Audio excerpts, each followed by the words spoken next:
টপিকটা ছিল যে ঘরে কাজ করছিলাম তো ঘর কাজ, নাও কাজ, বিয়ে কাজ, এই তিনটা কাজ নাকি নির্দিষ্ট অঙ্কের টাকা দিয়ে শেষ করা যায়। সেটা অবশ্য আমি নিজে একটা হারে হারে টের পাচ্ছি, কারণ আমি নিজেও একটা মোটামুটি 4 রুমওয়ালা একটা টিন শেডওয়ালা বিল্ডিং করেছিলাম পূর্বে আর কি। আসসালামু আলাইকুম, নতুন একটা ভিডিওতে আপনাদের স্বাগতম। আজকে মোটামুটি অনেক তগল গেছে, বাড়িতে একটা কাজ ধরছিলাম, পাক করে কাজ ধরছিলাম আর কি। উপরে সাল কমপ্লিট করলাম,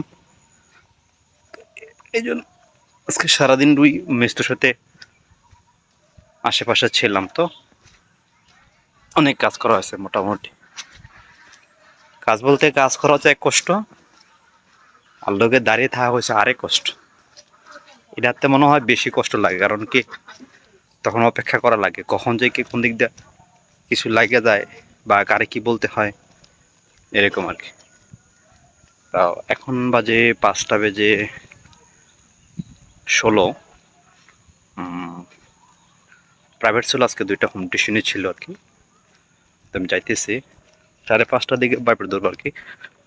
আসলে নামাজটা পড়ি নাই, এখন পড়বো।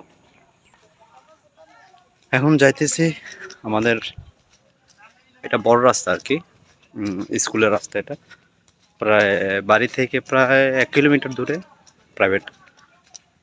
যাইতে হাইটে যেতে প্রায় 10 থেকে 15 মিনিট সময় লাগে।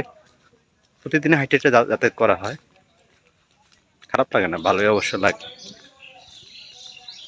এখন ফ্যামিলি থেকে বলা হলো পাকঘরটা করার জন্য, তো চিন্তা করলাম যে টিন দিয়ে লাভ নেই, চারিদিক দিয়ে ইট গেথা উপরে সিমেন্টের টিন দিয়ে দেয়। যে মোটামুটি পরিকল্পনা অনুযায়ী কাজ শুরু হয়েছিল, কিন্তু এখন ওই দিন মোটামুটি উপরে চালের টিন কাঠগুলো আনছিলাম 2 ভ্যান দিয়ে, 1000 টাকা লাগছে। আজকে শুধু একটা টিনে আনছি, গাড়ি ভাড়া লাগছে 1000। আজকে একটা টিনে আনছি, লাগছে প্রায় 400 টাকা গাড়ি ভাড়া। ক্ষুদ্র ক্ষুদ্র টাকাগুলোর পরিমাণটা এত বেশি যে সেটা হয়তো শেষ করা যায়, তো ওই পরিমাণটা খুবই বেশি। বিশেষ করে এই কাজগুলো নির্দিষ্ট অঙ্কের টাকা দিয়ে শেষ করা যায় না আর কি, একটা হিউজ অ্যামাউন্ট লাগে। বড় বড় কাজগুলো যেমন লাগে, ছোটো ছোটো কাজগুলো একটু বেশি লাগে আর কি। তো কাজগুলো মোটামুটি এখন আমার যে করে কাজটা আজকে ইট গাঁথনি শেষ, চালের কাজটা কমপ্লিট করলাম। আগামীকাল থেকে প্লাস্টার করলে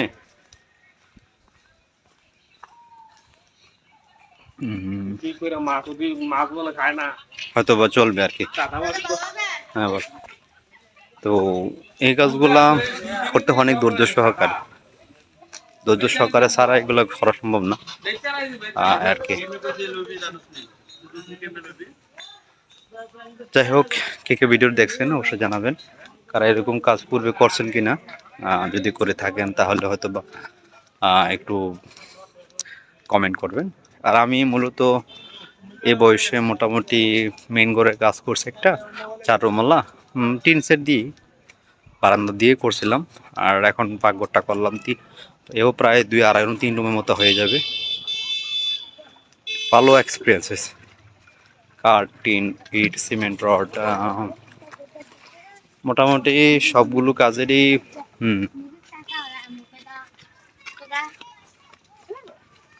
এক্সপিরিয়েন্স হয়েছে। তো এই বয়সে অনেক এক্সপিরিয়েন্স, জানি না কার কি এক্সপিরিয়েন্স, অবশ্যই যদি জানাবেন কার কি এক্সপিরিয়েন্স আছে। এক্সপিরিয়েন্স থাকলে জীবনে অনেক কিছু সম্ভব হয়, আই হোপ আর কি। প্রাইভেটের কাছাকাছি চলে আসছে, অনেক গল্প করলাম। আজকে গল্প ভালো লাগলে লাইক কমেন্ট শেয়ার করে চ্যানেল সাবস্ক্রাইব করে রাখবেন। তা অবশ্য ঠিক আছে, আমি প্রায় এই ভিডিওটি চলাকালে মাঝখানে আবার নামাজ পড়লাম। এখন চলে আসছে প্রাইভেটে, এই দেখেন ঘন জঙ্গল দিয়ে যাইতেছি, চলে আসলাম। প্রাইভেটটা অবশ্য হিন্দু বাড়িতে, একটা আমার হিন্দু ছেলে পড়ায় প্রাইভেট হোম টিউশনে। কেউ কিছু জানতে চাইলে অবশ্য কমেন্টস করতে পারেন। ভালো থাকবেন। আচ্ছা, তো আমি চলে আসলাম। এটা হচ্ছে আমার স্টুডেন্টের ঘর। চেয়ার আর হচ্ছে আমার চেয়ার। ভালো। Bye bye.